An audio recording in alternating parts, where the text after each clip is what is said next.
Okay, welcome back to Canadian Connection. And on this week's episode, we have a very special guest, Canadian Olympian Brad Spence. Brad, how are you today? I'm great. Thanks for having me on the show. So, Brad, before we get into your unreal project that you're running, Helmets for Heroes, I want to know a little bit about your background within the Olympics. So, can you just give a brief explanation of what you did as far as your Olympic career went? Well, I'll try to give you the Coles notes of this. Okay. Ultimately, I competed in two Olympic Games, so 2010 in Vancouver and 2014 in Sochi. Between those two Olympics, I had three races at the Games. So it was a childhood dream of mine to always represent Canada at the Olympics. I was 4 years old when the Games were in Calgary here. And at that point, I didn't even know what skiing was, but I vividly remember watching the opening ceremonies on TV. And in that moment, I knew I wanted to go to the Olympics. I just didn't know what sport. So I'd almost put the cart before the horse. I came from a family of figure skaters, so sport was always in our blood, but skiing kind of came secondly at 13 when my brother, who's 2 years older than me, came home from school one day and said, "I want to go skiing." So it's kind of a unique story how I got into it, and ultimately pretty cool that I was able to succeed in a ultimately new sport for the family. Now, as far as Helmets for Heroes goes, can you explain a little bit about what exactly it is and who benefits from it? So in a nutshell, Helmets for Heroes brings together three very unique people to each project that we do.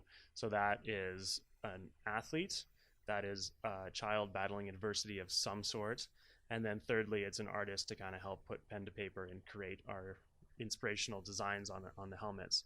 So how it all started, when I raced in Sochi in the 2014 games, I had a helmet that was designed for me by a cancer patient from the Children's Hospital, 17-year-old named Jillian Obelinas.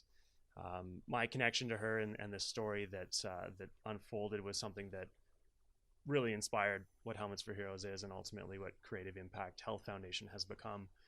Just understanding that as an athlete, we had a really concrete way to provide hope and inspiration in the community and to provide these kids that are battling some pretty challenging things in their life an opportunity to share their story with the world.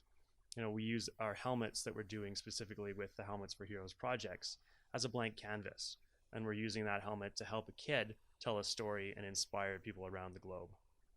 Now, as far as the artists go, are they local artists that you guys used in order to make the designs? Yeah, for now, we really focus on the element of connection. So bringing three people together that can physically meet at the same time. So we've been lucky enough that the community around us in Calgary is super supportive. And being from Calgary, this is the best place to start. So all the artists, all the athletes, and all the kids that we've worked with so far have been from the city here.